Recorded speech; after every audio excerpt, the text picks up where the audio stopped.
Welcome to a podcast about something's Patreon exclusive. We break down each episode of the final season of HBO's Game of Thrones. I said, baby, I don't hate you, but I hate to see you go. All right, it's over. Game of Thrones has come to an end. We're here to discuss Season 8, Episode 6, The Iron Throne. It's over. The journey has come to an end. It's over. We will talk about more what we think as we go through the show and how we feel about it being over and how we feel where some characters were left or not left. But this was a good episode, I think. I think they did as much as they could. There were some weird things, but we'll get into that when we get to them. Should we just jump into it, or you got anything like we really just need to get out in the open? Nothing that won't come out during this episode. Okay. Yeah, I figure like we'll give overall final thoughts at the end. That'll be kind of our hammer to the Warg It To Me series. Thank you for being with us on Warg It To Me. We appreciate it. But we'll get to just general overall thoughts of the show once we get to the end. So we start out, first scene, Tyrion, Jon, and Davos kind of walking through the ruins. A lot of longing looks at Tyrion. And really, Dinklage is doing a great job mostly throughout the episode. This was his Emmy-winning episode, I would have to say. That's a really good way to say it. Just staring at the devastation. Like, I saw someone point out that he had 7.5 minutes of just walking silently throughout the episode. Not just in this scene, but throughout the episode. There was like a crude 7.5 minutes of him just walking, saying nothing. That's crazy because I don't know, it didn't feel like that long. No, this first scene...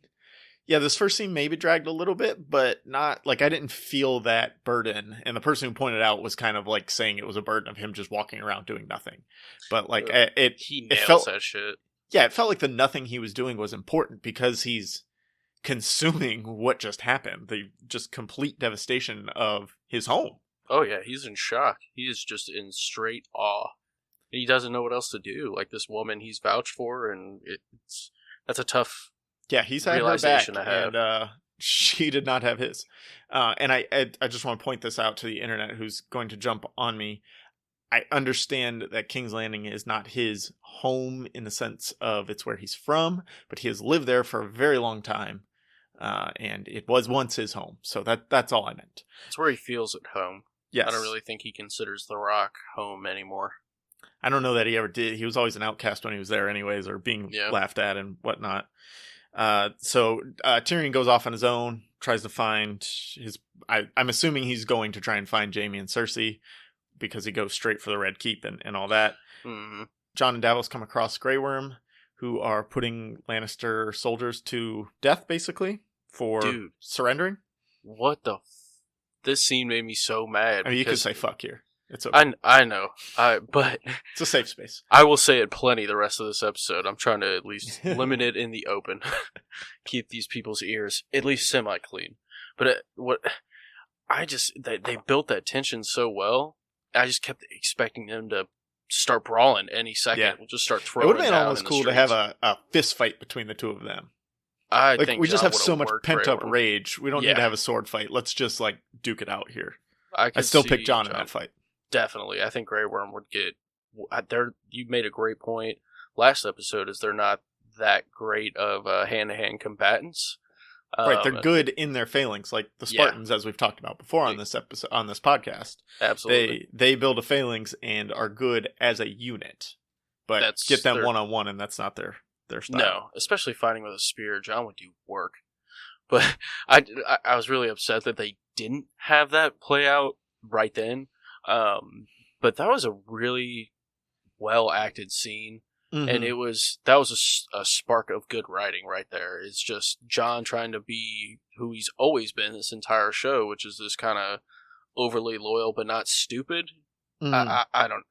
It's right. Jon comes and he shows who he is. Like, we're not putting surrendered soldiers who are like the people in this type of society. They're not fighting because they love Cersei. They're fighting because this is how they put food on their tables. Like, it's, you're a farmer or a soldier, and when the farmers are gone, you go fight. Or when the farms are gone, you go fight. So, like, they're forced into this life. These are the people that Dany should be trying to liberate, as she talks so much about liberation. Like, these are those people that you should be fighting to liberate. I think that's what made last episode so frustrating. In the bells when she kills all of them, it's just Right. What are you doing? Well, she lost sight of who she is, and well, when we get to Dany's couple scenes, we'll talk about that. Here, though, I wanted to point out that Grey Worm and the Unsullied, they don't sack cities, they don't put people to the sword unnecessarily. Basically, if a battle's won, they stop fighting. That's in their, I'll call it coding for lack of a better term, because that's what they're basically programmed as they're brought up to be Unsullied. So in order for them to kill these soldiers, they pretty much had to be given an order. Yeah. And I'm not saying it was a direct order of kill those 5 guys right there, but I'm thinking some point there was an order from Dany, kill any Lannister soldier you come across. Or anyone who defies me. Right. And she's unhinged enough to not remember. That's bad news bears. Yeah. So tough look for my guy Grey Worm. He's just murdering innocent people for the most part there. And then we flash back to Tyrion. He is among the rubble of the Red Keep, and he finds Jaime and Cersei. And this again is just all out Emmy scene of him finding them in the rocks, crying over their bodies, banging the rocks like Cousin Orson, just crushing beetles. He doesn't know what else to do with himself in this moment. He's brokenhearted. Yeah. Even seeing Cersei there in Jaime's arms, when I remember when he pulled the rest of the rocks back, and my wife goes, and it was the cutest shit on earth. Mostly because it's like, I mean, she got exactly what they were trying to get across, and exactly what Tyrion was feeling, which was like, oh shit, that's beautiful. In the end, I mean, they had this crazy messed up relationship, but they did exactly what they set out to do, which was die in each other's arms. Well, right, and we've known throughout the whole story that Tyrion legitimately cares for Jaime and wants Jaime to survive no matter what, but I think in this moment, you see that he legitimately cared that Cersei survived as well. He didn't want her to die this way. I guess, definitely not. I mean, he wanted her to get away. I think he sees Cersei as a necessary evil for Jaime. Like, if he realizes he's not going to get one without the other. So... And it bridges this gap of, even though he hates Cersei, he's always hated her, he still hates her as a sibling.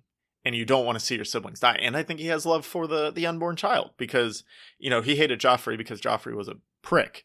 But like Tommen and Marcella, he was always very close with, as much as an uncle can be. And, I think he was hoping to have that with this new child at some point, which is why he kept trying to appeal to that in Cersei. It didn't work ever, but it really shows that no matter how he felt about Cersei, his family was still important to him. Absolutely. He's, a Lannister. And he still cared, yeah. Oh, big time. Great rendition of Reigns of Castamere behind them, too. They kind of had it really slowed down. You could barely tell that it was there, but on my second watch, I noticed that that's what was kind of playing in the background. It was just so slow that you picked it up when the beats hit a little harder, but it was very just slow and depressing, as depressing of a song about killing an entire family can be. Yeah, it was very subtle, which worked perfectly for that scene. It wasn't, one of those crazy loud orchestras where you're just like, okay, yeah, we get it. This is climactic. It's very subtle. They did this whole episode had great scores. The music has always been great in Game of Thrones, Absolutely. And that's one of the things people will point to. Even the worst detractors of this season have pointed to how good the music has been, and it's always been there. Yeah, they're top notch. So then we go to Dany's, I'm going to call it her Mussolini speech, because that's what it is. There's no other way to put it. She is right now a dictator, and not a good-hearted one. No, she's ready to burn some shit. We do get the amazing approach shot with Drogon and the wings behind her. Mention that. Fucking awesome. Such a great shot. That was amazing. And that's one of the things that, regardless of how bad the writing on the show got, they're still able to do those things, and that's one of the only things that this show is one of the only shows that can do those types of things. Yeah, it was just. If you try to put that scene in an AMC show, it's gonna look kind of stupid. Yeah, it's gonna look stupid, and it wouldn't have as much gravity. I don't want to, as Game of Thrones, I want to say, mostly because it's been old. It's the ultimate episode. Blah blah blah. I could go on and on about that. I liked the imagery of it so much that if I liked Dany even a little bit ever, like I've been a staunch unsupporter of Dany this whole time. Like I've never liked who she is since season 1. But if I had ever liked her, I would have made that my background. Yeah, that's dope. Yeah. If that's ever like a little mini poster, I might get it. Yeah, that would make a good poster. I would probably get the poster because she'd be really small in the poster, so I wouldn't have to look too much at her. Her expressionless face. She's speaking to the clone troopers of the Dothraki and the Unsullied. That army keeps growing somehow. Sifo Dyas went and got some guys from the Outer Rim to join up. Basically, she comes out, speaks in 2 foreign languages. Basically, Fire and Blood has been delivered. She's not here for Westeros anymore. She does not give a shit about the Westerosi people at this point. She delivered to her cheering crowd, which are not Westerosi, and she spoke in a different language to drive that home. If she was there for the Westerosi people, she would have been speaking in the common tongue, but she was there to prove to her Unsullied and her Dothraki that they won, it's theirs. Yeah, she was giving them a little round of applause. There were hardly any, Westerosi people there. I mean, I don't think because she murdered most of them, yeah. Yeah, and I want to say the Northerners probably weren't congregating too near the Unsullied and Dothraki. No, I'd stay far away from them. Super far away, man. Those horses can kick the shit out of you, and I don't want that. We got a lot in the last 2 episodes about this being the last war. We're going to fight the last war, but now, basically, she's saying, we're going to continue to fight, we're going to continue to conquer, which goes against what she's been saying of, like, she's been saying no more war after they get King's Landing, she'll be queen, but now she's like, no, we're taking out everybody. I want the world, son. And Winterfell. Yeah, Jon was not happy when he thought he was Winterfell. Pissed. And she said Lannisport too, and Tyrion gave the same exact look. They're both like, who wants to push her? I'll give Emilia Clarke credit. She did great in this scene. I don't think I've ever given her acting credit. She did great in this episode and in this scene especially. This is the single best piece of acting I've seen out of her. Mm-hmm. This speech. I've really enjoyed her like manic moments. I think she's perfect for stuff like that because she's really an expressionate.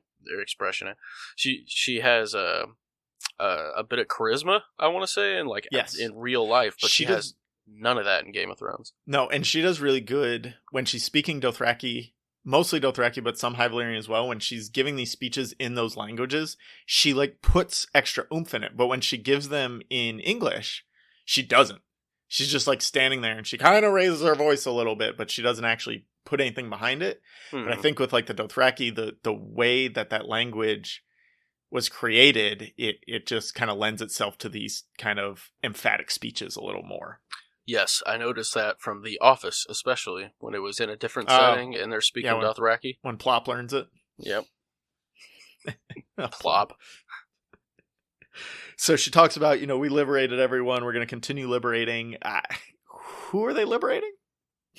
Because she's just going to keep burning people, it looks like. Yep, pretty much. She's going to find the next biggest one. Right. No, that's genocide. Yep. And so, she has no one left to liberate. She didn't leave anyone behind to be liberated. And that's what she's saying to her gathered throng is, we liberated King's Landing, but there's no one actually there to be free? Yeah. Have at it, guys. Yay. Yeah, so that's a tough look on Dany, but again, this is a great job by the show. They, in portraying her, they kind of messed up on the moment of her turn, but now that they're sticking with it, her descent into just this power-hungry leader, she doesn't, all she cares about is power, and that she's the one getting the cheers, and she's the one that people kneel to. She doesn't care about the people of Westeros anymore. She doesn't want to just, go visit people and let them know, hey, I'm in charge now. She wants to go with Fire and Blood and let them know, if you don't listen, I'm taking it. Yeah. It's not... I'm taking this shit. No, I feel you 100% in that regard. Now that she's there, like you said, I feel like they set the character of Daenerys free. Like, they've been holding that back with other characters throughout the entirety of the show, and now that they've set her free, it's been decent.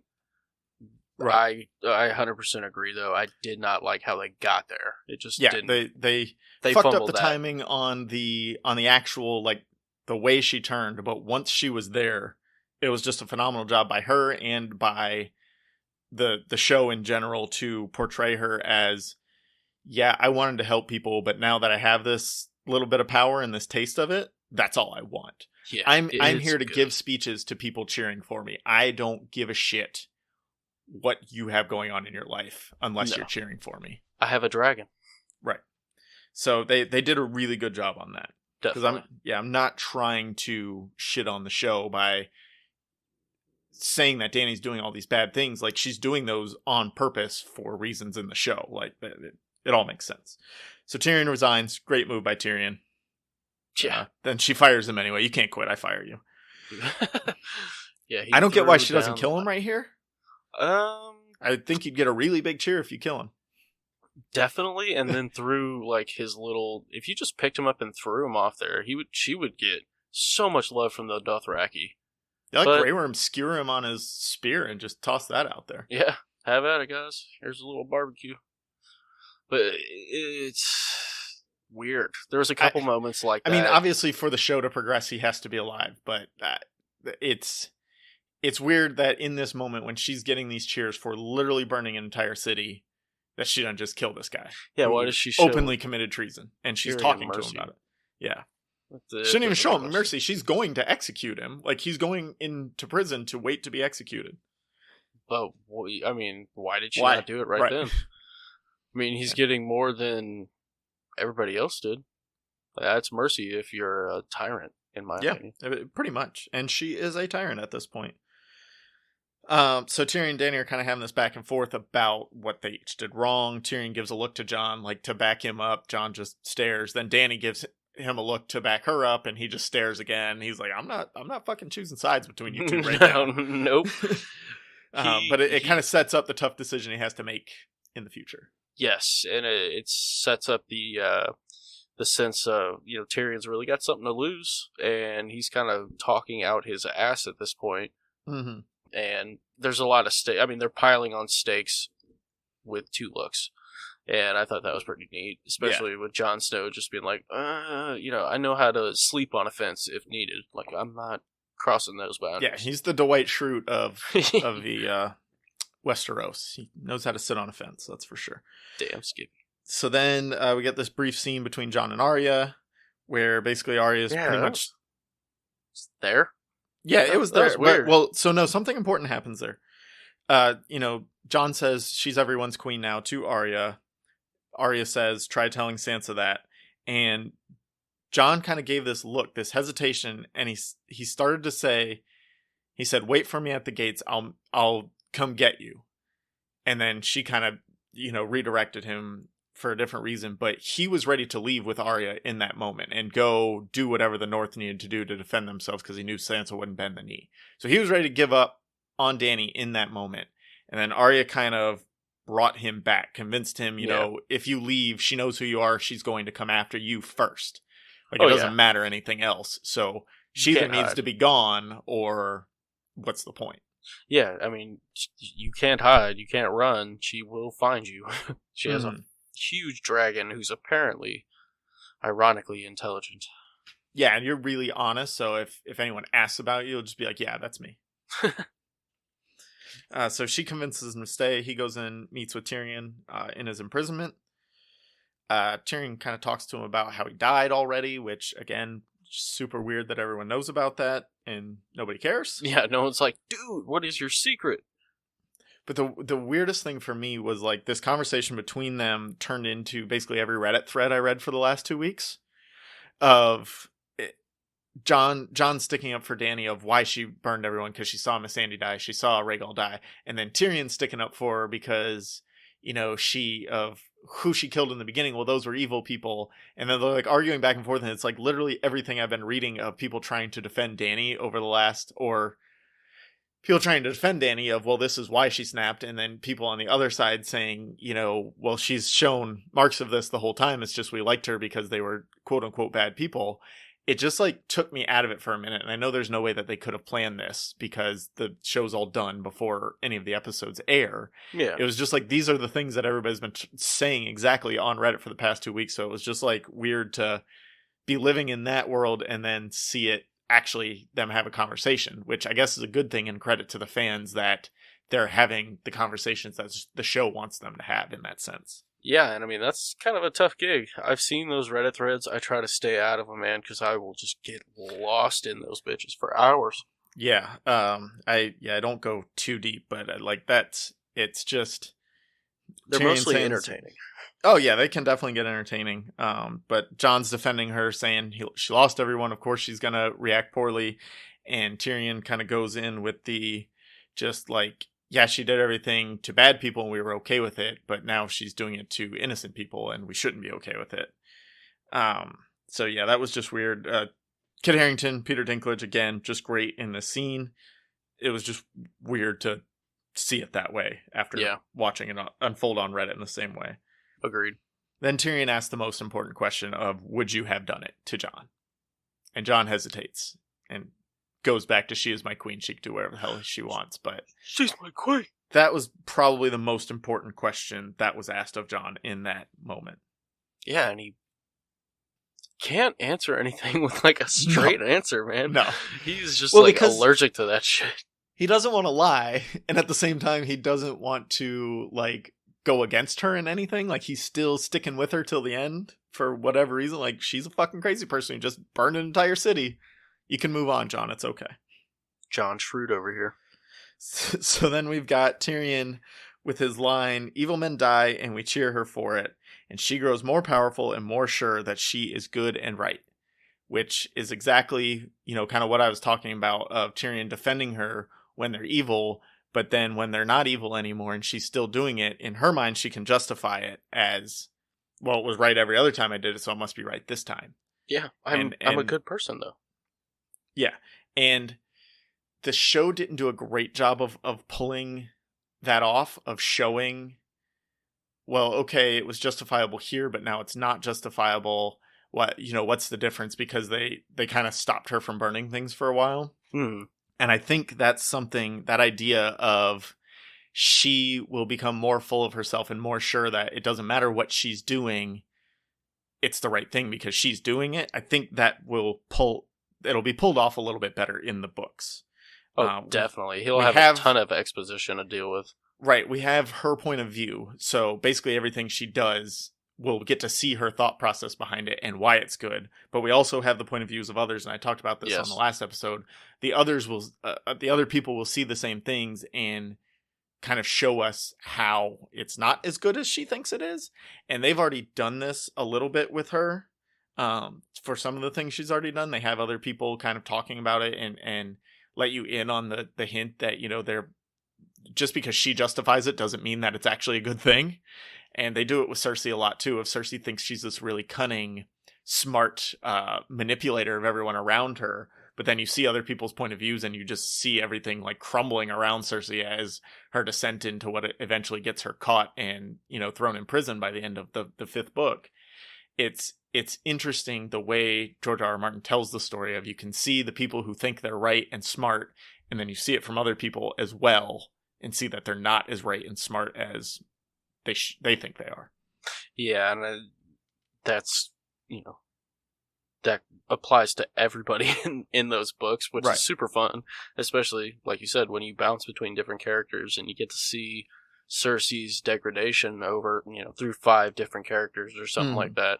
That's unique to this series, I think. At least I've never encountered it anywhere else. And and that's what makes this series worth going back to again and again and exploring, because the first time you're reading it and you're reading Dany's chapters, you're just like, okay, yeah, she's trying to get what she wants. But then the next times you read it, you start to look at it, you start to see the things you see the things in other people's point of views before they actually happen, before you get Dany's take on them. You're like, oh shit, maybe she's not as good as she thinks she is.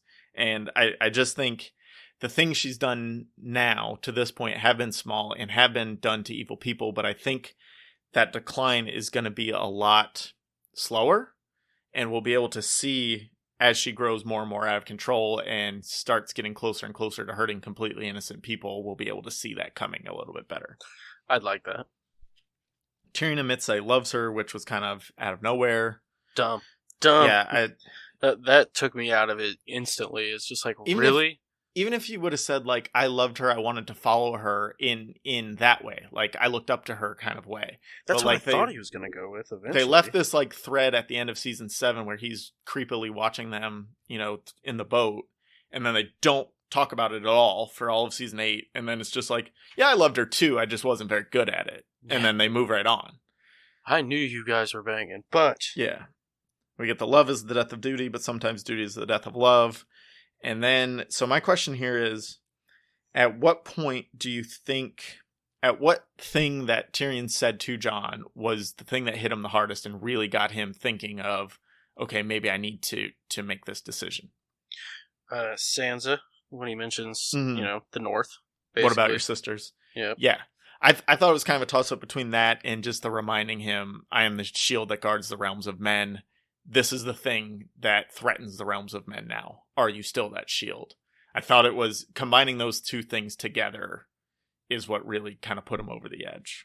Yeah, and they did a good job of that. Mhm. Because, when they're burning the bodies and he's basically quoting his Night's Watch vows, that stuff is still really relevant and really important to him. And I think that was maybe... I don't want to be that guy that's like, there's an Easter egg right there that they're alluding to. But maybe it was. I don't know. Yeah, it's weird how much foreshadowing all of a sudden popped up out of nowhere. Yeah. When it's at, there's a lot of foreshadowing that was not foreshadowing. There were things that were put in, and then similar things happen later. And yeah, you can say it's really smart, but things that happened in seasons 1, 2, and 3, those were things that mostly happened in the books. I think Dan and Dave, they didn't get the real end game results until somewhere in season 4, after season 4. That's when they were told kind of where everything's going. So anything before that is kind of just luck if it happened. So there's this poster with Ned sitting on the Iron Throne with a raven sitting next to him. And everybody's like, oh, they were telling us the whole time. I'm like, well, that's a regular raven, not a three-eyed raven. It's just, it's the messenger of the people. North. That's why it's there. Yeah. It's a yeah, symbol you can of the say North, it's I cool, feel like. but yeah, I don't think it was purposeful foreshadowing in any way. Probably not. And I think it's foolish to sit there and try to shoehorn everything in there. Right. I'm sure there's some Easter egg, stuff, but I'm guessing most of it's just coincidence. Mm-hmm. Yeah, I agree. And I went on a Twitter rant about that. So check my Twitter feed at APA something if you want more on forced foreshadowing. Yeah, check that out. We were blowing up today. Yeah, a lot of good stuff. We'll talk about that on the next episode. So then we get Jon approaching the throne room. We get Drogon coming out of the snow / ash, which was a really cool scene. Yes, that was him just super rising cool. out of there. Dany, we flash to Dany. She gets to touch the throne, which was something she didn't get to do in her vision in season 2. So it was really important to her that she got to touch the throne. Didn't get to sit in it though. No, she should have just sat real quick. You get a new chair, you got to sit in that shit right away and make sure it's comfortable. She wanted to look at it, yeah. And then Jon walks in. She starts telling him Viserys' stories, which she really is holding on to lately. And Viserys was just a terrible, terrible person. Yep. But none of that matters anymore. All she can see is the throne and that she has the throne. Jon keeps trying to bring up, but what about the people, women, children, dead? She doesn't care.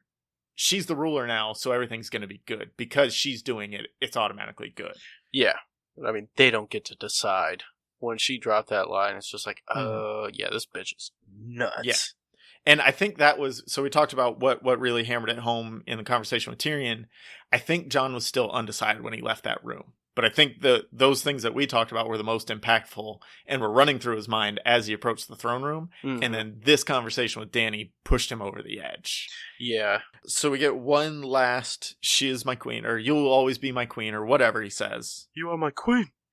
Yeah, get one last one. Got to get it in there. And then it's bye-bye, Dany. Yeah, he straight up dirks her right in the chest. Well, I'm curious where he did stab. I'm guessing it was right in the heart? Yeah, when she fell, it kind of looked like that's where the knife was. I mean, she died awfully quick. Yeah, I don't know that we need to see Emilia Clarke dying for too long. Like, she's not Yeah, a good that actress at being alive. I don't think she'll be a good actress dying. That was not a good death. That was just like, okay, it went from, oh my god, she got stabbed to she's dead. It reminded me of the Dark Knight Returns when, I know she's not Talia al Ghul, but the Ra's al Ghul's daughter. I don't remember what they name her in that one, but when she dies, and she just has the worst death face ever. Yeah. That's kind of what Dany looked like. So then Drogon comes up, torches the throne, does not go for Jon for whatever reason. Missed opportunity, man.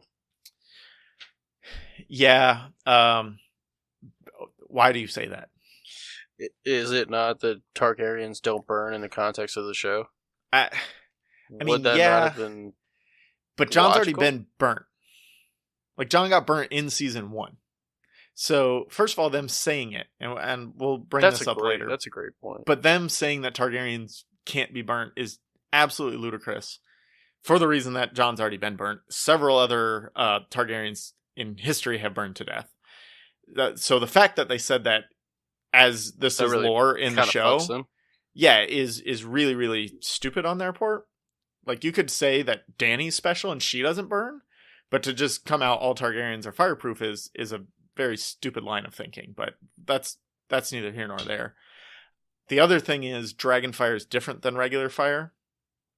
Yes. So can a Targaryen survive dragon fire? Again, there are historical moments where dragons have burned and eaten Targaryens. And Dance of the Dragons. Not. Yeah.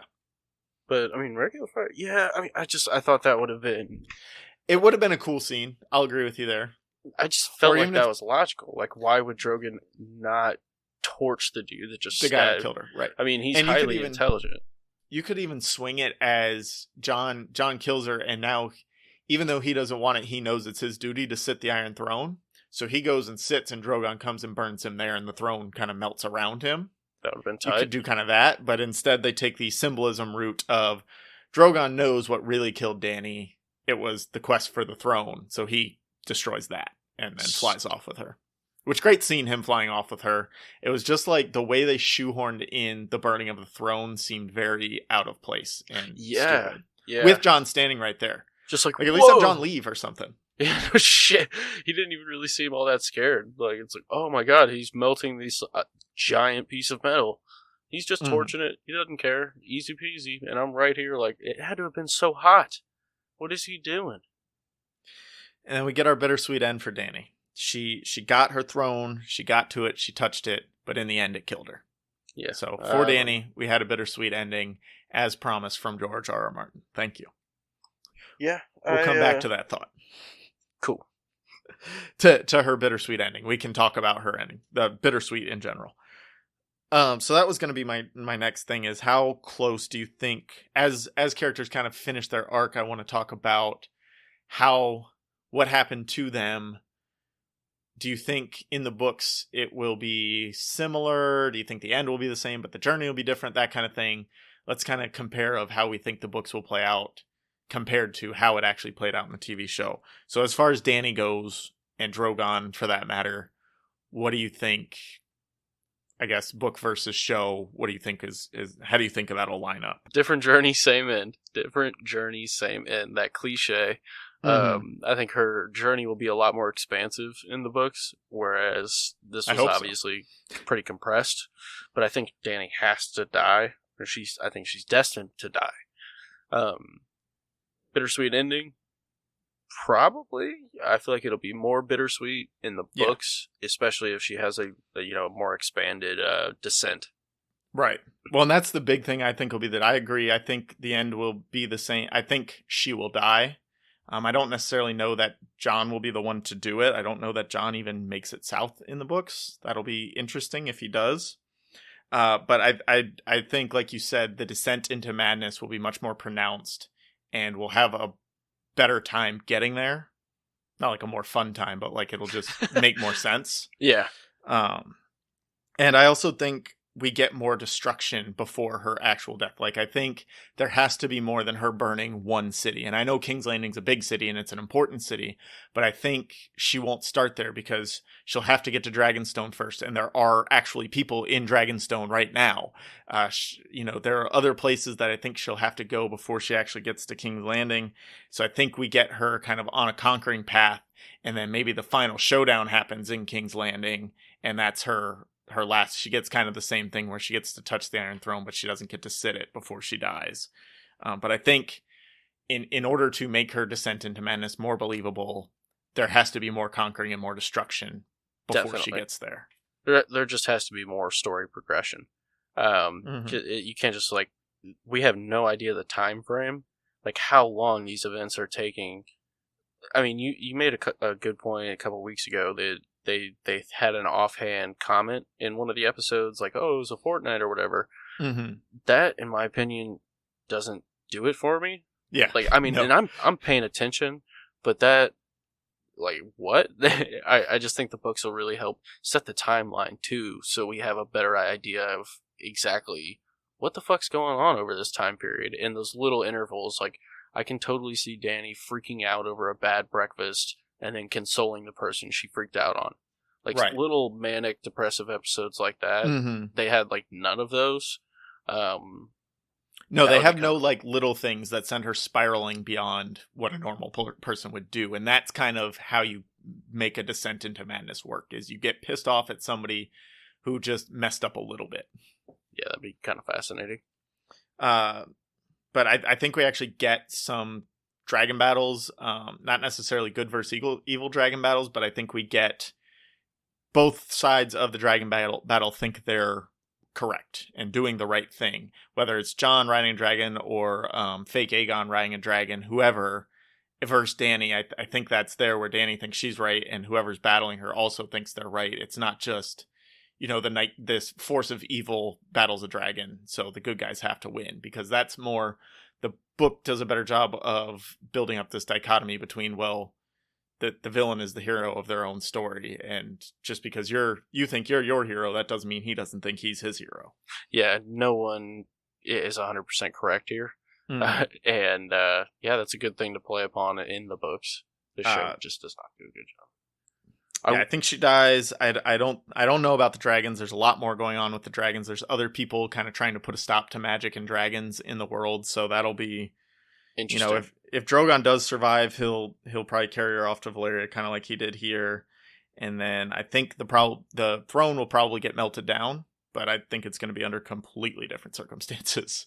I hope they'd have to have Dragonfire. He may just. I think it's Dragonfire. I just don't think it's that way. She got killed with a knife, so here's this thing built of knives. Let me burn it. No. Something I would really like to see from the dragons is another batch of eggs. Yeah, I know that's kind of cliche. I hate to say it, but that would be cool. And there's a lot of room to set that up in the books too. Oh yeah, and that would be super neat. And if that happens, in the end, I'd like to see because don't dragons reproduce asexually? It's unknown. I'm gonna go ahead. Or they can. I think it's that they're hermaphroditic. They can switch genders if needed. I'm gonna go ahead. Yeah, that sounds about right. Sounds logical. Sure. I mean, it's in nature, so we can make up whatever we want here. Yeah, it's a fantasy series, but I'd like to see some kind of reproduction from the dragons. Maybe they go north and they're just wild beasts again. Yeah. I would like that in the books. I would like the return of magic and dragons and stuff in the books. I didn't think the show earned that in any way. Like, if these random ass dragons just showed up out of nowhere, I would have been pretty pissed off about it because there was nothing alluding to that. Oh, definitely. But I think there's a lot of room for the books to play on that. Euron supposedly had a dragon egg and may or may not have sold it to a faceless man to get Balon killed. The Jaqen H'ghar, after he finishes with Arya, he goes off to the Citadel and is trying to get this book about hatching dragons. Basically, everything that's known in the world about dragons is in this locked up book in the Citadel. So that's where he is right now. So there's a lot more going on with dragons, and it looks like there are some efforts to bring more dragons into the world. And you got Dragonbinder with Euron, all that stuff. So Yeah, I mean, There's a lot going on with dragons. I feel like magic's just more prevalent overall in the books. Yes. It kind of took a real big backseat. They definitely didn't want to lean too hard into magic and fantasy elements, and that hurt them in the end because the person they chose as king is draped in magic and fantasy elements, and he didn't get any shine in the show whatsoever. None. Which is pitiful. So should we talk about the council of the strangest group of people ever brought together in the Seven Kingdoms? Which council? The first council. The Dragon Pit Council, where Tyrion is on trial. Okay. Are you done with Dany? Did you have anything else on Dany? No. Okay. F it. Me neither. First and foremost. Who the fuck are these people? No, I don't really care who they were. Let's give a rundown real quick. So there's Sam, there's Edmure, there's Arya, Bran, Sansa, Bronzion Royce from the Vale, Sweet Robin in the house, Gendry, Davos for some reason, Brienne for some reason, Yara, and the unnamed Prince of Dorne, and then 3 random ass people. I think one of them was God, his first name is completely Father Reed. I can't think of his first name. Howland. I've read that. I read the rumor, and his armor does look extremely similar to the Tower of Joy fight scene. Yeah. And that would be really cool if they got him in there just to have him. But I feel like it would be really shitty if they had him in there just to have him in there, and then he doesn't get to say anything or do anything or talk about Tower of Joy, anything like that. Yeah, which is severely disappointing, and I think they will explore that. I think he's going to be a huge player in the books. Oh, yeah, definitely. Like, there's a reason Mira and Jojen are the ones that accompanied Bran on his journey north of the Wall. Like, Howland has to come into play. Even if Howland himself doesn't, he'll come into play through his children with Bran. Yeah, where the fuck did Mira go? When she joined? That's if she Howland was there. Went back to Greywater Watch, never to be seen or heard from again. So yeah, that's who's there. Sansa flexes early on with Grey Worm and just puts him down. Yara makes up stupid things and dumb. Yeah, Arya threatens to kill her. Good job, Arya. I'll slit your throat. And again, why are Davos and Brienne here? Davos is not a great lord of anything. He's barely a lord. He's left his whole family for years and years without even thinking about them. Kind of an asshole. He's a criminal. Criminal, yes. Yeah, I honestly, I think it's just because he served like 2 kings and a queen now. Yeah, I guess. And then Brienne, at the same time, as far as we know, her father is still alive on Evenfall, and he would be the actual lord. I guess if she's there as a protector of Sansa, but then she wouldn't get a vote in this vote that they're doing. Like, she'd just stand behind Sansa. Whatever. Cool. Fine. Yeah. You just have crazy random looks ass on group our of face. people. We're here. And then Davos just gives up all of the reach to the Unsullied without even consulting Sam, who's sitting right the fuck there. Like, that's his land now. He should be the Great Lord over the Reach. Nah, it's cool. Yeah. We'll give it to the Unsullied. I want to be poor and live in rags in the Citadel. Yeah, we'll get back to Sam being Grand Maester. Tyrion tries to say something. Grey Worm shuts him up, says, "You are not here to speak." And then Tyrion speaks anyways for like 10 minutes. Yeah, no shit. He's just like, and here I am. Yeah. Like, Tyrion, I don't care what you say. Yeah. Tyrion goes on a soliloquy. We need a new way. We need to select a king. For whatever reason, the military who is possessing this land right now, they don't get to choose. We get to choose for whatever. Even though I'm your prisoner and all these other people are somehow related to your other prisoner, we're the ones that get to choose. I'm in cuffs, but but let me just say one thing. Just hear me out, bro. Thing. Come on, I got it. Just Don't worry. So Edmure stands up. He's gonna put himself up to be king. And no, Edmure, sit the fuck down. Yeah. Sit down. They really brought that dude back just to do that to him. That is so bogus. I thought it was kind of funny. It was pretty funny. I enjoyed seeing the scene because he's aged terribly. So it's like, okay. Just drop him. I mean, he's been in prison for like 6 years. That's my point is, okay, that looks good. Yeah. This guy must have been just training so sure forever. of himself too. He's like, well, I served in several wars and I did this and that. And so it's just like, sit the fuck down, man. Seriously, you gotta be pretty delusional to be like, yeah, I've been in a prison cell for several years. What's happening? I should be king. Wait, who are all these other people? I don't recognize any of them. Neither do we, Edmure. So then Sam stands up. gives a speech for democracy, and he gets laughed off the stage. But to be fair, just real quick, that's how the Lord Commander is chosen in the Night's Watch. Like, they all get a vote. So I feel like if he would have led with that, like, hey, I'm from the Night's Watch, this is how we do things, it may be a good thing to explore. Like, maybe he doesn't get laughed straight off the stage, but he doesn't even mention anything about the Night's Watch. I feel like the Night's Watch is just non-existent anymore, and that's well, yeah, John has to go there. Yeah, I mean, he's got to go serve. He's got to. So then Tyrion gets another like good 5-6 minutes to speak. He gives a whole speech in favor of Bran, and somehow gets made Hand of the King when he's the one on trial. This is the most insane thing ever. He's on trial, nominates and gets the king voted for, and then gets to be Hand of the King at his own trial. He's had a lot of close calls at trials before that he's turned around through trial by combat. This is the most insane turnaround he's ever had at one of his trials. The master manipulator. I guess so. Good Tyrion's for you, Tyrion. Yeah, no shit. Get it, bro. I'm about to be executed, but no, instead, I'm Hand of the King again. Fuck you guys. Yeah, he walks away pretty good. And he ends up Bran the Broken. Yeah, that's rough for Bran. Like, can we know, give him a better name? Sir, my lord, Bran the Broken. He's just, every time he rolls his eyes, like, get the fuck out of here. Fuck your sheep, man. I don't give a shit. Get out of here. Wait, you made me a saddle one time so you can make fun of me forever? Come on now. Get out of here. Make fun of the guy in the chair. And then, Sansa dunks on Bran one last time. He can't have kids. He's got no interest in ruling. Like, I mean, but that's a good point. Yeah, what happens when Bran dies? Because all these people will be gone. Do you think they're going to remember that you called this council, 100 years ago? Because, like, Three-Eyed Raven gets sustenance from trees and shit. Like, he lives for a really long time. Bloodraven was, like, I want to say 150 or something when Bran met him. Just because he's sitting in a tree doing nothing. Bran's got a long life ahead of him. Yeah, no shit. The people who are there now are not going to be there when Bran dies, and nobody's going to fucking listen to Bran when he's like, oh, you call up all my family so they can vote for somebody in my family again. Yeah, no one's going to. That's another war waiting to happen. Yeah. But, I mean, that's for the future to worry about. We don't care about them. No, here's what's going to happen. I'll tell you what. Go for it. Some random chick is going to show up with a baby and be like, or not even a baby, it's going to be, a kid by now. And she's going to be like, my lord, this is your son. And he's going to turn and look at the camera. And he's going to say, why do you think I came all this way?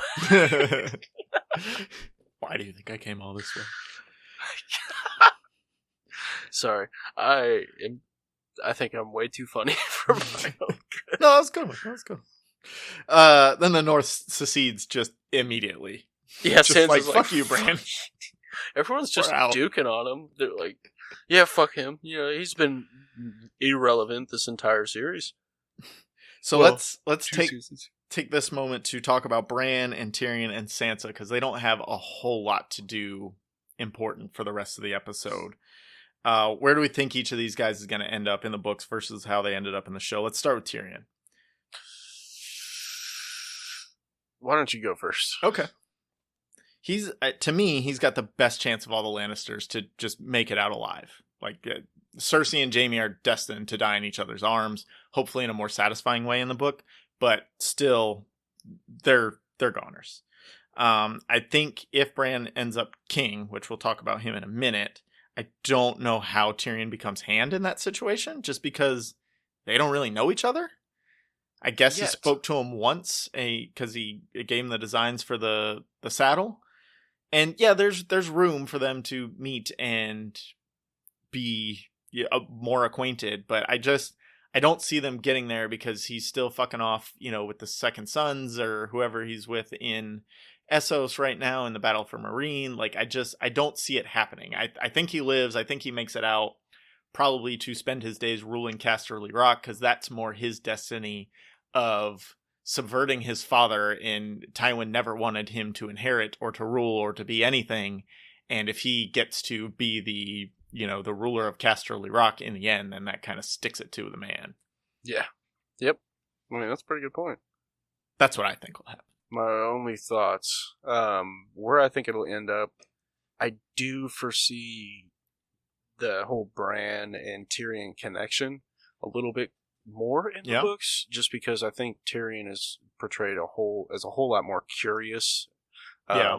and a voracious reader, and they completely neglected that, and just someone who is highly intelligent. And I think that as that kind of individual in the books, if he comes back to Westeros and runs into Bran again, you think he's not going to be immediately super fascinated by That's this true. dude and want to spend every second with him. That conversation that we never got to see that happened in Winterfell, we'll get to see that in the book, and it'll be like Tyrion will be super, super into it.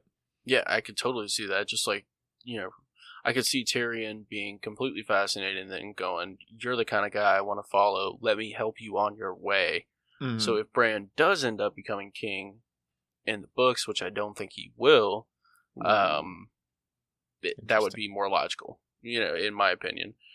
And just in regards to where he'll end up, I think he is going to end up. I think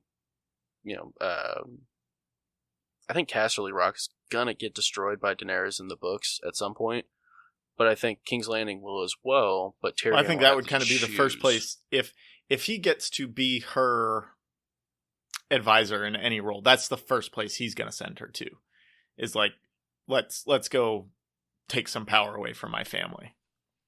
Yeah, and I think it would hurt more to see the King's Landing burning than Casterly. I think he's going to end up rebuilding the city in the end, or just being like. I mean, he was there building those sewers in the end of the show. So, I mean, he knows logistics. How about Sansa? You got any thoughts on her? Honestly, I think her ending in the show will really relate to her ending in the books. Yeah, It'll be damn close. I agree. I think, if the North secedes, she'll end up either ruling in her own right, or if Rickon sticks around that long, like she'll get to be regent to Rickon as like the older sibling, but he's the lord, but she actually gets to pull the strings kind of thing. She's going to have a completely different journey because, she's not going to ever run into Ramsay or Theon or anything like that. She's doing all this stuff in the Vale with Sweet Robin and Littlefinger. But I think all of this studying she's doing with Littlefinger is going to pay off, and that she's going to be a real power player at some point. Absolutely. I think she's going to be a proto Cersei. Mm-hmm. But she's going to be like, that's going to be really interesting to see her grow into this master manipulator, getting herself into the position to retake Winterfell and either rule in her own right or through Rickon. I just don't think it'll be as important. Like, it won't hit as hard because she won't have suffered as much, and there's still a lot of room for her to suffer more between now and then. But like in the books, it was like she's raising up over all of her suffering, or in the show, sorry, she's raising up over all the suffering with Ramsay and whatnot. And I just don't see that happening. I think she's just going to be kind of straight cunning and getting herself to where she wants. Yeah, and I think that's kind of who she has always been as a character, is like a naturally smart and kind of subdued character that bites when needed. Right. And that her personality type kind of lends itself to that portrayal. So I think that'd be great to see her end up that way in the books. Yeah, definitely. And then we got Bran. We're going to disagree on this because I think he ends up ruling. I think this would think so? Well, so here's why. I think this would be a really weird thing for the show to make up on their own, considering how much they just nerfed Bran throughout the whole show. Like, they didn't give a shit. They cut him out of an entire season because they didn't care about Bran and his thing. So to then bring him back and put him on the throne is really, really weird if that's not what George R.R. Martin told them was important. Isn't that the ultimate gotcha moment, though? Like, gotcha! It's one of those surprise moments, because I don't know about you, dude, but episode 3 and episode 5 both kind of fell flat in tone for me in regards as like this epic episode, these epic battles. They just weren't. Well, I get that. Scratch I'll that agree. itch. Yeah. And I feel like maybe they knew it. They were setting up this final twist of the guy literally no one likes in the show. Like, no viewers like Bran. I like Bran in the book. He's my second favorite character in the books next to Jaime. He's pretty awesome in the books, but in the I show, didn't see that coming at all. Yeah. I didn't see it coming. I just don't think it's a satisfying subversion of expectations in that way. No. But, at the same... So I think he will end up on the throne. I think his journey, again, is going to be way, way different. Like, It's not even gotta close. be. And if he ends up on the throne or as the ruler, like, it might not be a throne, he might just be this omniscient ruler, whatever. If he ends up there, I don't care that he ends up there. Like, I don't care that I know that, because him getting there is what's going to be really interesting about his story in the book. Him getting to wherever he ends up is going to be Definitely. super interesting. Definitely. Because he's the most powerful person with his abilities that's ever lived. Can he warg into dragons? Can he change the past? Like, those things are all still that can be explored in the books, and those are the things I'm excited to see happen. Definitely. That's all still on the table. So, in the context of the show, do we actually think it makes sense that he ends up ruling? Can you have a ruler that is unfeeling and unemotional and doesn't really give a shit? I don't think so, especially with the added benefit, if you could call it that, of seeing bits of the future, Right? Or metaphorical bits of the future. Like, how exact is that? Is it perfect? Is it not? Like, can you misinterpret that shit? Mm-hmm. I think without compassion, and that's something he seems to be severely lacking, but it's definitely grown lesser and lesser from last season to this season. I don't think he'd be very good. You gotta love the people and have them love you back, I think, to be a good ruler. Especially the way they've portrayed him in the show is just this unfeeling, unthinking, like, I see everything when I want. I'm just here to answer questions kind of thing. Yeah, like, I'm just going on for I don't the know ride. how that's going to work. Like, and is he going to be too busy being the three-eyed raven to actually rule? Because, like, you have to make decisions just in day-to-day life. And we see that a little bit with the small council meeting of he's just like, all right, I'm out of here. You guys figure it out. So, like, I don't know that just within the context of the show, regardless of whether Dan and Dave were told that that's where it's going to end, whether, Bran earned it or whatever, I don't think the 10 people who were making that decision made the right decision. In the Dragon Pit, those 10 people who live in this world made the right decision by choosing Bran because he knows the world's stories. Yeah, I mean, what kind of justification is that, honestly? Like, the Night King is defeated, your existential crisis is gone. If I'm thinking about it, I would say, and this is where Tyrion didn't, like, he's like, well, he has the most interesting story because he went north and came back. Like, that's not more interesting than Arya's or Sansa's or Podrick's or even Brienne's stories, like, as in the context of the show.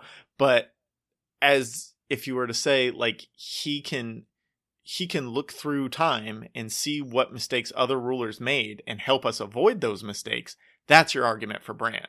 If he can see how things went wrong in the past and help us avoid that. Not, well, he's got a cool story, bro.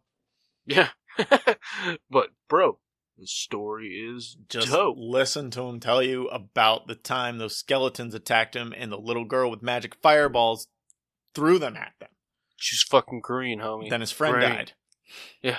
He got stabbed at God, I hated that scene. That was so stupid.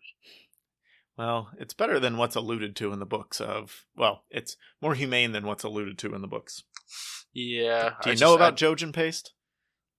Jojen paste. Oh, Google it. Everybody out there, Google Jojen paste if you want to know what Jojen's demise fate is probably in the books. He got Hulk smashed. Hulk came flying and it's smashed. So then we get this scene with Jon and Tyrion where Jon is in prison. Tyrion delivers him the bad news. You got to go back to the wall. Sorry, bro. Nice mustache. Nice beard. Jon asks, was it right? And Tyrion gives him the answer of ask me in 10 years. Which, I mean, that's about all you can say. Because you don't know it's right in the moment, ever. No. And I love that they did that because it wasn't some stupid long monologue. It was just like, ask me in 10 years. Well, we freed the world from a tyrant and set this unfeeling kid in a wheelchair as the king. That sounds right. No, it doesn't. You have to see how it plays out. Exactly. Yeah, I mean, he sounds optimistic, but at the same time pessimistic still, so a healthy balance. The only problem really I have with Jon going north, which I've been on record of saying this is where I think he ends up, I wish he would have had some agency in it. Like, I feel like for it to have impact, he would have had to say, I'm not going to be king. I don't want it. I'm taking myself out of this by joining the Night's Watch, like Maester Aemon did. He, Aemon was in line for the throne and took himself. He didn't want to be a part of it, so he went, became a Maester, and got exiled to the Wall under his own accord. There was another character who did that as well, but I'm forgetting off the top of my head. So, like, I just wish it would have been Jon's decision instead of other people telling him, like, this is what you have to do. Especially as a compromise with the Unsullied. Who John's are not leaving. done. Yeah. John, like, hey, bro, just sit back for a second. Just wait. Oh, they're gone. All right, cool. Come on. Hop off the boat. Which then we get the last of the Stark scene. They're all saying goodbye, which great scene with all four of them there. But before that, Jon's walking out. He gets one last stare down with Grey Worm, where, again, they don't fight for some reason. Yes, dude. Like, what the fuck? Grey Worm announces we're going to Noth. Terrible, terrible plan, Grey Worm. You're all going to die of the butterfly fever. Who called that, though? Who was that? That was you. You're right. Yes. But Sweet. I'm still going to be right because they're all going to go there and die. So Grey Worm's still a dead man either way. What if they do like a series way in the future and they a reunion? Just a flash of this island of all these unsullied bodies lying around. Yes, that'd be awesome. I would like that very much, actually. Grey Worm's just chilling, like all dead. Yeah. So Arya gives the announcement that she's going to see what's west of Westeros. Okay, good for her. We'll talk more about her in a minute. Do you think Bran knows basically what he's sending Jon into? That they're sending him to the Night's Watch, but there's nobody actually there in the Night's Watch. There's not really a threat. It's just going to be his wildling buddies, and they're going to journey beyond the Wall.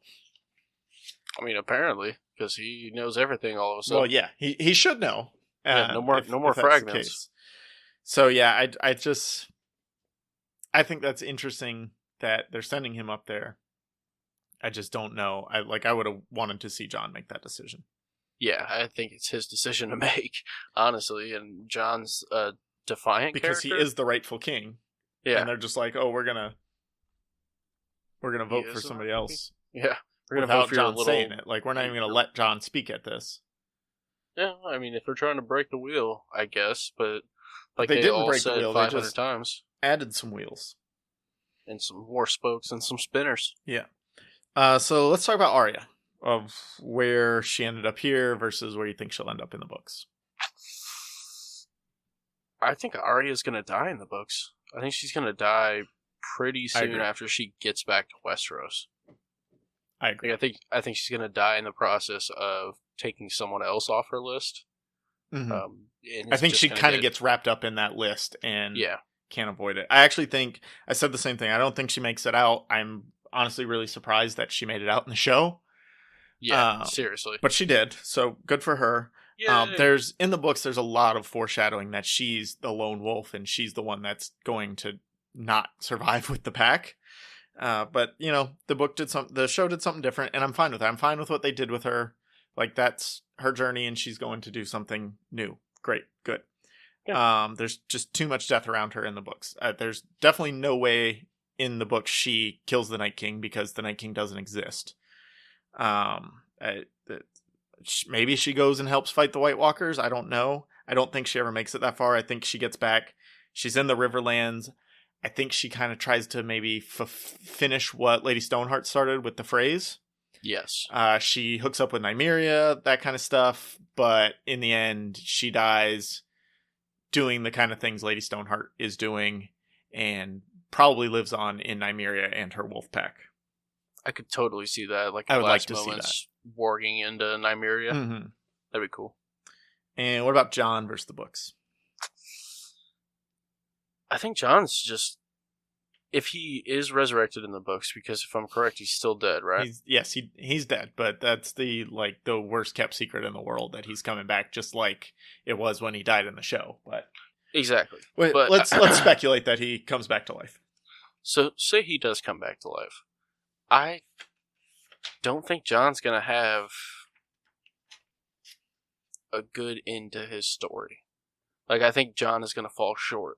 He's gonna almost get there, and then fall short. Like, that would be more of a bittersweet ending for me than what I got. Yeah, I had this saved for the end, but I'm just going to say it now. There was only one bittersweet ending in all of this, and that was Dany. I guess you could put Jaime and Cersei there as well. But honestly, and I went on a Twitter rant about this several days ago, again, at APA something, check it out. It's not that in the end the bitter balances out the sweet. It's each character is put into this situation where they're okay, but they're not happy about it. And John just going to go beyond the wall and living happily ever after with Tormund and his friends is not right. Like, he has to have some sense of duty holding him down. Absolutely. And it just, for me, with the ending, with all the Starks just getting to live their happiest, everyone who lived got to live their happiest life possible, basically, at the end of this show. If they died, they didn't, but everybody who lived, like Jon, just gets to go off beyond the wall and Gallivant. Arya just gets to go explore. Sansa's the Queen of the North. Tyrion's Hand of the King, which is always what he wants. He doesn't want power, he wants to be adjacent to power. Bran, like, he can either go live in a tree or be king for 100 years. I'm choosing king. Sam, somehow is Grand Maester. We'll come back to that in a minute. Bronn gets his castle. Like, anyone who lived basically had a happily ever after, as much as you could want in this world. Yep, it was a pretty good ending in that regard. If that's what you wanted. I personally wanted to see more bittersweetness because that's what I was coming to expect, but that's what I'm saying. It was they landed the plane how they wanted unquote to, and they did a good job of making it satisfying in the sense that they wanted to. Yeah, I mean, I wanted more bittersweet. It was just it was a good, and you know what I mean? It was, everybody was all good to each other. They had a fun time. This is what the show wanted, though. Like, they didn't botch the ending that they wanted. It just wasn't satisfying in every moment of it. Definitely not. Like I said, Jon going north. I think he ends up at the wall. I've said before, he's the 1000th Lord Commander because they made a point that he was the 998th before he died. So I just think, like, that's his duty. There's no one threat in the books. Like, it's just this Night King. You got to kill him, and then everything's good. I think it's more that we're going to see more parallels to the first Long Night, and there's this force that has to be pushed back and stopped, not killed necessarily, but they get it pushed back with the help of the Children of the Forest, and Bran not destroyed completely, so the threat still exists. The wall still needs to be there. The Night's Watch still needs to be there to guard the realms of men. So Jon, in the end, has to just do his duty, basically, and be the Lord Commander of the Night's Watch until he dies. I would love that ending. That would be fantastic. Mm-hmm. And Jon is always this one. The reason that's bittersweet for Jon is because he wants to just go live that free folk life. That's when he was happiest. But he has to be burdened with responsibility and duty. And that's always been. When he's Lord Commander in the books, like, it's a burden to him. He's not relishing in it in any way. No, he's doing his duty. And with great power comes great responsibility. But here, it seems like they're leaving the wall, and he's just going to go off. Like, he's not coming back to the wall. That's what I took from that. Like, he's just going to go live with those guys now. That's kind of what I was saying, or like help him find a new place to live. But I mean, he was leading a large group of people, and I'm sure he'll find some other chick he'll fall in love with in 5 years. Yeah, he falls in love easy. Yeah, get him a Valentine's Day card, it'll be on you. So then we get Brienne writing in the White Book, which really cool scene. Yes, dude. But I kept having jokes running through my head as soon as I saw. Let's hear 'em. Blast. Well, actually, hold on. Before we get to jokes, I want to say this because as I was writing my notes, I paused it because my wife came home right as I was on this scene, and I just happened to pause it on, like, as she's looking at Arthur Dayne's page, and they put a lot of detail into what's already written. They had like 3 or 4 different handwriting styles in there because if anyone who doesn't know the way the White Book works, basically whoever's Lord Commander at the time writes the stories of the King's Guard. So any King's Guardman who dies or just does anything of acclaim, they'll write it on their page in the book. So by having all these different handwritings, it looked like for Arthur Dayne, several different Lord Commanders got to write about Arthur Dayne's conquests, exploits. Basically. And Arthur Dayne was one of those people because he was Lord Commander at one point. So he even got to write about himself. And then Barristan got to write about him. So it's really cool to see that level of detail that they were like, oh, we'll write a couple things in this handwriting, then we'll write a couple lines in this. That was really cool for me to see. Now let's hear some jokes. Really, I just was kind of doing inner monologue for Brienne. Like, I was the most loyal of women, took this piece of shit rat bastard, and just saying like she kind of kept stopping and like giving side eye, and then like he died next to his queen, or died protecting his queen. But that's not what she wanted to say. Like, he had a tiny dick. Or like one of those things. Just he had one hand, but he didn't know how to use it. He didn't know how to use either hands. But I would have loved to see Brienne talk some shit. That's kind of where my brain went. But what bugged me the most about that is she didn't let the ink dry, bro. Yeah, she just fucking slammed the book closed. Yeah, what kind of savage is that? You're gonna smear the ink. Yeah. Well, she's only been Lord Commander for like a week. She should know better. But what about her armor? Was that a three-eyed raven? Is that Bran's symbol? Yeah, okay. It was like That's what I thought. It took me a really long time of staring at it to figure it out, because it's like a straight on looking at it is how you gotta take it in, I guess. But again, this is another one where I think she ended up where she'll mostly end up in the books if she makes it out. Lord Commander of the Night's Watch, getting to write Jaime's stories in the White Book. I hope she has a little bit more jovial journey with Jaime the rest of the way than kind of how they did her wrong in the show. But again, I think she ends up there getting to write his story from the point of view of one of the few people who saw him as a good person. Because most not people biased don't at see all. Then we get our small council meeting. Again, just a really weird set of people. Very. Bronn is Master of Coin and the ruler of Highgarden. Like, why is Bronn Master of Coin? Like, make Master of War, maybe, but like... That's what I was thinking. Master of War would be perfect for him. Alright, whatever. Fine. Bronn, get your happy ending. I don't care about you. Like, you're not that important of a character. You were great in the show. It's cool they gave you something great to end on. Fine. Good. Davos, Master of Ships. That's about where he fits. That makes sense. Yep. Again, great character. Glad they gave him something to do in the end. Podrick in the Kingsguard. Dope. Good for you, Podrick. I guess he's just Bran's bitch. I mean, I'm pretty sure he's already dead in the book, so anything we've gotten in the show past that is like just service to Pod at this point. Good. Long live Pod. Yeah. And then we've got Sam as Grand Maester. Okay. Yeah. First of all, I want to say none of these people are going to end up in these positions in the book. Highly doubt it. No way in hell. Any of these people are in these, like, none of this makes sense for any of them. Having said that, Sam being Grand Maester might be the most insane thing out of this whole group. More insane than Bronn being Master of Coin. I mean, I think that's pretty equal footing. No, Sam being Grand Maester is like someone dropping out of freshman year computer science degree and then them making him the CEO of Apple. Not founding Apple, like making him the CEO of existing Apple. That's what Sam being Grand Maester is. He did like 6 weeks at the Citadel. And of course, we have no idea how much time has gone by. But he did 6 weeks. He stole all the books, never went back. And he just But if your buddy's the king. I guess. That comes with Ben.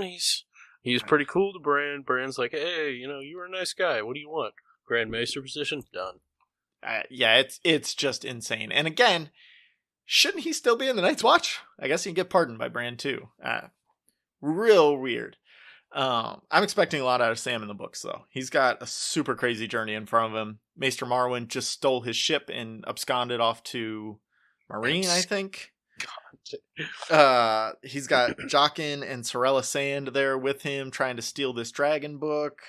I feel like if he ever forges his chain or discovers anything of note in the books, he'll go back to the Wall with that information and go back to Jon where he's comfortable.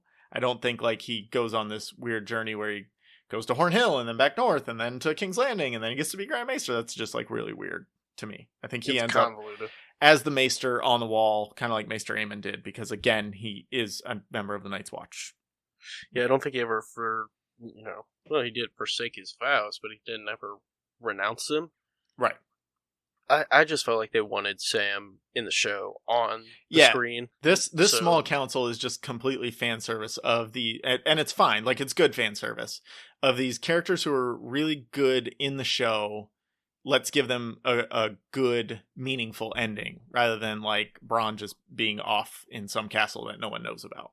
Yeah, shit.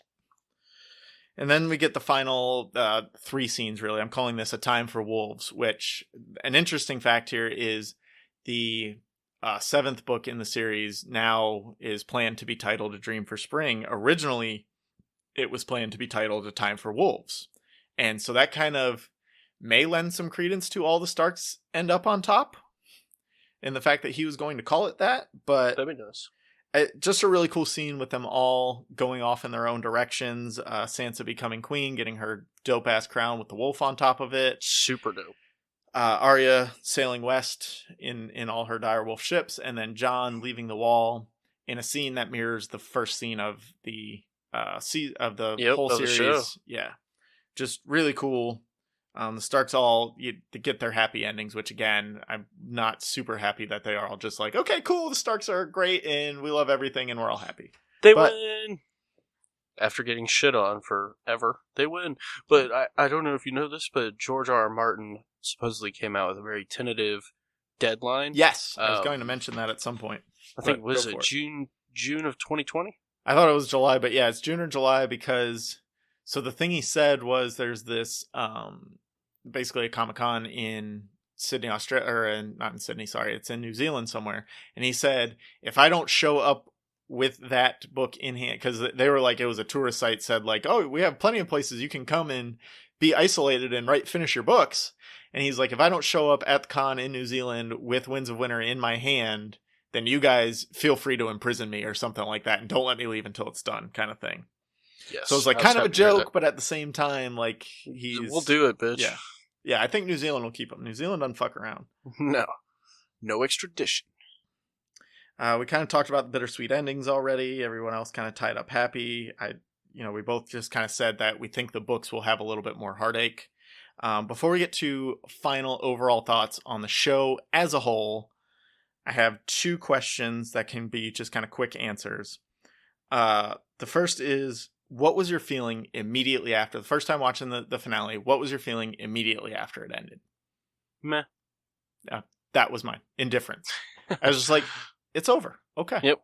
Well, that wasn't a rocket to the end line. It's a thing that exists. Yes. And it's there. It has many good things. It has many bad things as well. It's there. Thank you. This is the other one. This one we should have covered when we did our full episode on book versus show before the season started, but we're covering it here now because I didn't think of it then. What is your your least favorite change to the lore/world building? Not character specific necessarily, but just like things that happen in the world that are different in the show than the books. The lore/world building. I mean, lore in the world building and the language and stuff like that in the books are so good and so well developed, and really, you can picture it in your mind. Like, he does a great job of creating this background and then having his characters interact within it. Mm-hmm. Whereas in the show, it can become one-dimensional. Yeah, and I think that's the biggest thing for me. Yeah, for me, and I alluded to this earlier, I picked a more singular thing, is Targaryens being fireproof. Yeah. Like, it never made sense. Jon's been burned. Like, they're in the history of the show and the book, Targaryens have been burned. So the fact that the showrunners are just like, nah, all Targaryens are fireproof, like, that's a really tough look, and it was always something hard to wrap my head around anytime anyone said it. Like, anytime anybody says, well, yeah, but they can't be burned, I'm like, well, but that's not really true. And so that one always hurt me the most. It's fake news, bro. Yeah, it's rough. Final thoughts on the show as a whole unit. Do you want to go first or you want me to? Why don't you go ahead? Oh, yay, thank you. I'll try not to take up too much time with it. George R. R. Martin set out to write an unadaptable story. He succeeded in that. This story is impossible to adapt to TV or to movies. I think what we got is the best that anyone could have ever hoped for with this story. There are just way too many sprawling and branching storylines and character arcs. Like, there's no way that anyone could have brought this together on a screen in a way that made sense without inner monologues, without world building, without just like setting, like paragraphs that set a scene and anything like that. There's no way that anyone could have done this in a completely satisfying way. Doesn't happen No. often. And I'm really glad we have this show. Like the first several seasons are fantastic and unmatched. Things they're doing in the later seasons, these are things that cannot be done in any other TV show and will not be done in any other TV show as much as they try. But there are a lot of flaws. And there are also some things that we consider flaws and unanswered questions that aren't necessarily that. Like a lot of these things we got answers to, they just weren't always satisfying or as deep as we would have wanted. Things like what is the Three-Eyed Raven and what is his purpose? Like we got an answer to that, it just wasn't what we wanted.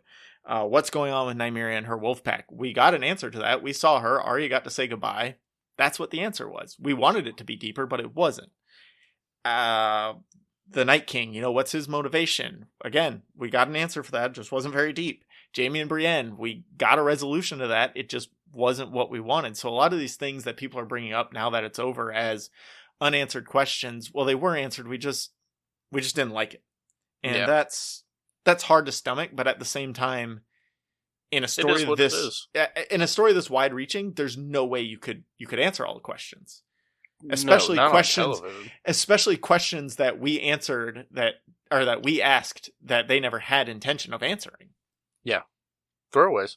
And I'm happy with the show for what it is. I'm happy that it exists. Yeah, exactly. Yeah, it's great that it was an awesome show. I got a ton of entertainment out of it, and this is kind of how I look at it. Like I'll fondly remember it. I have a bunch of memorabilia. It was a great ride. Yeah, I got 2 great shelves of stuff, and I got a mini Drogon coming here soon. Nice. It's the only dragon I'm missing. Yeah, I have pretty much the entire Game of Thrones Funko Pop line. Nice. Which is taking me a long time to put together, but it's pretty dope. Awesome. And do you ever think you'll rewatch? Oh, definitely. I'm not going to turn around and rewatch it next week, but I think in a few years, knowing how it plays out and knowing that a lot of the theories and thoughts that you have along the way the first time seeing it through, knowing that those aren't paid off in any way and just being able to sit and enjoy it for what it is and the story that they're giving us, I think it'll be still enjoyable to rewatch in that context. I'm not expecting anything more than they already gave us. No, and I think I'll probably rewatch it whenever the newest book comes out. Like, if I get a firm deadline, I'll probably start rewatching it before it comes out. Yeah, especially like seasons 1 through 4 as a primer to get instead of trying to read, 6,000 pages or whatever it is. Yeah. In the books, you can just watch 4 seasons of the show. You can watch 40 episodes of the show. It's a lot easier. I agree with that. It's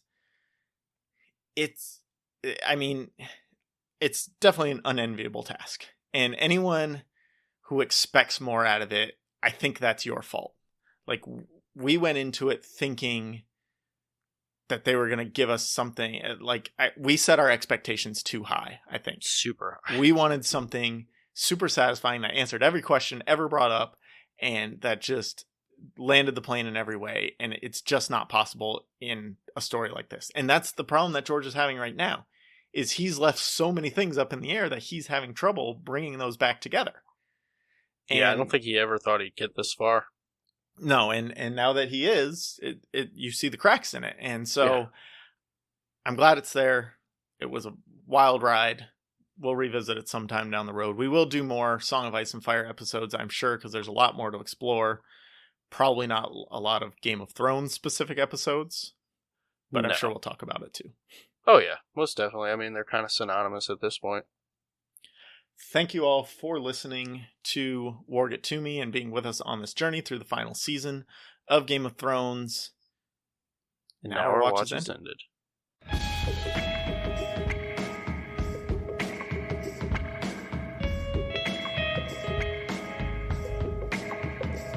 The Bible says, man